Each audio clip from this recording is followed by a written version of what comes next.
Olá, vamos aprender hoje juntos a fazer o passo a passo do jejum intermitente com a doutora Maria Solis, do canal Excepcional Podcast. Quais são os principais protocolos, os mais básicos? Como é que a gente pode ir deixando mais agressivo para quem que é aplicado? E os mais longos, o que é longo para você e para quem que é recomendável? Então, ótimo. Então vamos lá, de uma maneira simples. Eu gosto de dividir, assim, o primeiro jejum, que é o que todo mundo faz, você já faz. Você acha que você não faz, você já faz. É o jejum de 12 horas, o jejum noturno. Eu falo 12, mas não, a maioria do mundo não faz mais de 12 como básico e deveria ser. Então, como ela está falando aqui, né, que o jejum de 12 horas é mais recomendado para ser feito porque é o mais simples, é o mais fácil da gente se adaptar, porque a gente já faz esse jejum, como ela mesma falou, naturalmente, ou seja, nós estamos acostumados geralmente a comer o jantar até às 7 da noite e só tomar o café da manhã às 7 da manhã. Então esse período que você ficou das 7 da noite até às 7 da manhã sem se alimentar, que você está dormindo, tudo mais, é o período do jejum. Então você está em jejum e é o mais fácil para a gente fazer durante o dia a dia. Só que as pessoas estão exagerando hoje em dia, né? Querem emagrecer de uma maneira rápida, sem ser de uma forma saudável e estão fazendo jejum até muito agressivo. Não estão preparadas, né, para fazer o jejum intermitente, já vão para o 16, 18 ou até de 24 horas. Então, eu recomendo, né, que você faça o jejum primeiro de 12 horas, caso você não esteja adaptado a fazer. E caso já tenha uma adaptação maior, aí pode fazer sim de 16, mas tem que sempre ter cuidado e observar se o seu corpo se adapta a esses períodos mais longos de jejum. essa é a primeira meta que uma pessoa que está interessada no assunto poderia focar. Então é jantar, para de comer. Exato. Então aí, gente, isso, apesar de ser simples, não é simples. Você vai descobrir que não é. Por quê? Tem muitas pessoas que falam assim, eu nem janto. Nossa, que bom, você não janta. Não, eu só como uma torradinha com sei lá o quê e depois eu belisco um chocolatinho. Então, gente, é importante explicar. O óbvio precisa ser dito. Então, vamos lá. Depois que você terminou a última caloria que você colocou na boca, que de preferência é o seu jantar e você não beliscou porcarias, você vai começar a contar o início do seu jejum noturno. Então, um hábito que você pode desenvolver é, terminei de comer, olha no relógio. Você já está começando a fazer jejum, essa maneira mágica de olhar para o relógio. E aí, o que a gente tem na literatura, né? Quanto mais cedo você jantar, melhor a qualidade do seu sono e profundidade, porque isso impacta no seu sistema digestivo. A gente usa o jejum como uma ferramenta, não só para emagrecimento, né? Ele é uma estratégia multimodal. E uma das estratégias... Isso, o jejum ele pode ajudar também a mudar completamente, melhorar o seu metabolismo, acelera o metabolismo também. Então é muito bom fazer o jejum para essa questão de digestão, que é uma coisa muito importante no nosso corpo. Para você saber, né, que o sistema digestivo, ele é considerado o segundo cérebro do nosso corpo. Então, assim, de tanta importância que tem a digestão adequada para a gente. Então, é interessante fazer o jejum também para regular o sistema digestivo e também o metabolismo como um todo. É descanso intestinal. Então, aí, para você que tem refluxo, gastrite, que é uma, provavelmente choveu perguntas em relação a isso. Se você tem gastrite, queixas digestivas, fazer esse jejum de 12 horas noturno, de preferência começando 3 horas antes do horário que você deita. Então vamos colocar em exemplos práticos. Se você dorme às 10 da noite, a sua última refeição vai ser às 7 horas da noite. Isso vai começar a facilitar o seu funcionamento digestivo e vai começar a ajustar o seu relógio biológico. Esse é o primeiro jejum, o mais básico, que é o jejum noturno de 12 horas, e de preferência, em relação ao seu dia, o mais cedo possível, terminando é sempre melhor. E isso é uma boa informação para quem busca emagrecimento também, porque a gente tem um monte de estudos que comparam o horário que a gente se alimenta. Então, comer cedo ou comer tarde, a mesma caloria, o mesmo prato.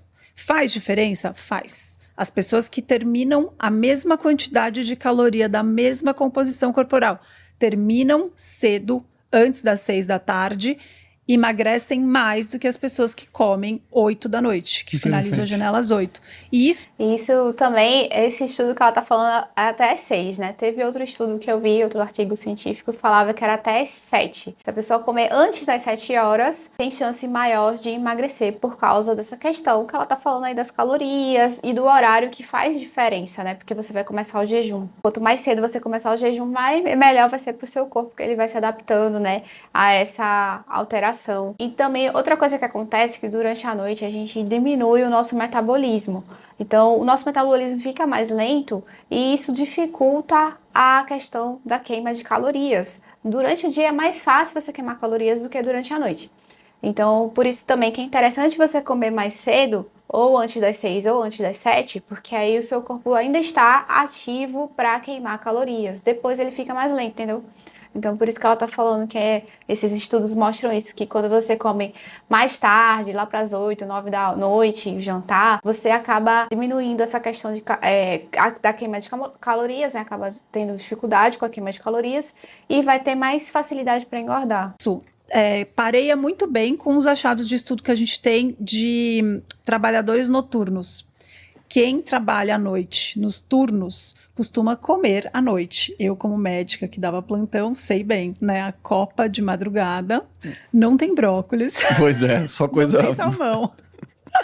É só porcaria. Só porcaria. E os trabalhadores noturnos têm a gente chama até de graveyard shift, que é o turno do cemitério. Caramba. É bem pesado esse termo e eu fico meio triste de falar sobre ele, porque eu já fiz parte desse grupo, mas a gente pode sair desse turno do cemitério se a gente parar de se alimentar à noite.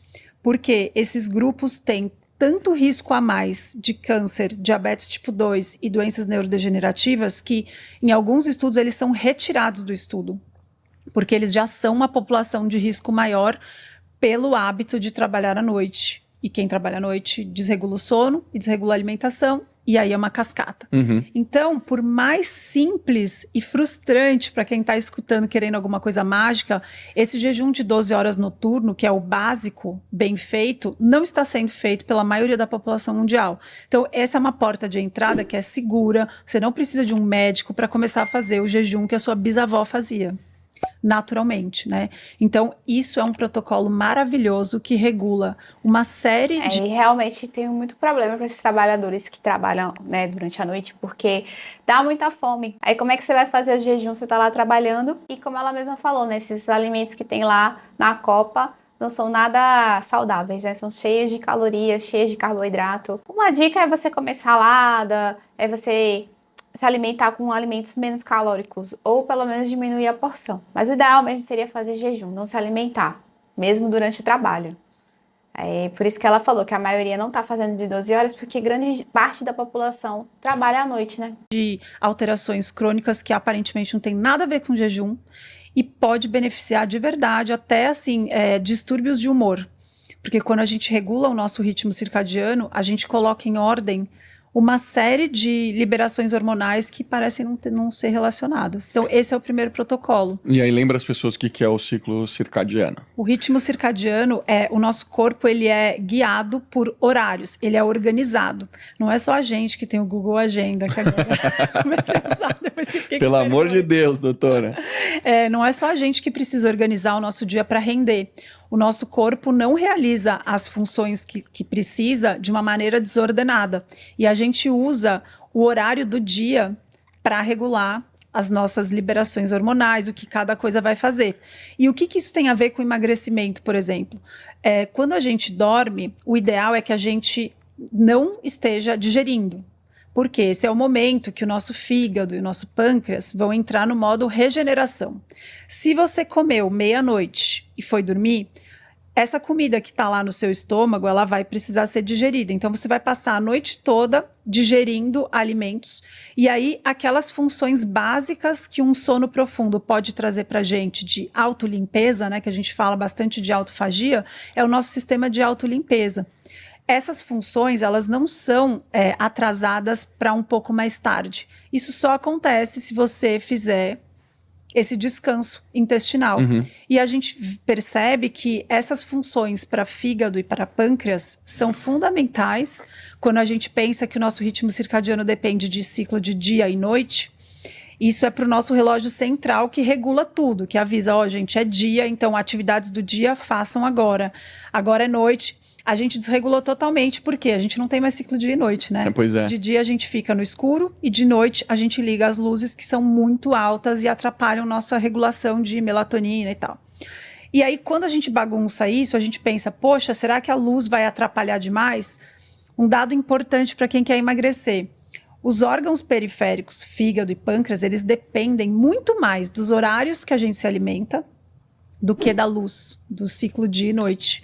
Então, comer à noite desregula demais os genes de bom funcionamento e manutenção de fígado e pâncreas, que são essenciais para a resistência insulínica, para a gente conseguir liberar os hormônios de queima de gordura. Né? Então, regular esse ciclo dia e noite, por mais frustrante que pareça, falar, poxa, ela recomendou um jejum de 12 horas. Espero que você tenha gostado desse vídeo, que você tenha aprendido bastante sobre o jejum, e isso vai ajudar também no seu processo de emagrecimento. Então deixa aqui nos comentários o que você achou desse vídeo, se você gostou, se quer mais conteúdos assim, deixa seu like, se inscreva no canal e compartilhe esse vídeo com seus amigos que precisam conhecer sobre o jejum também.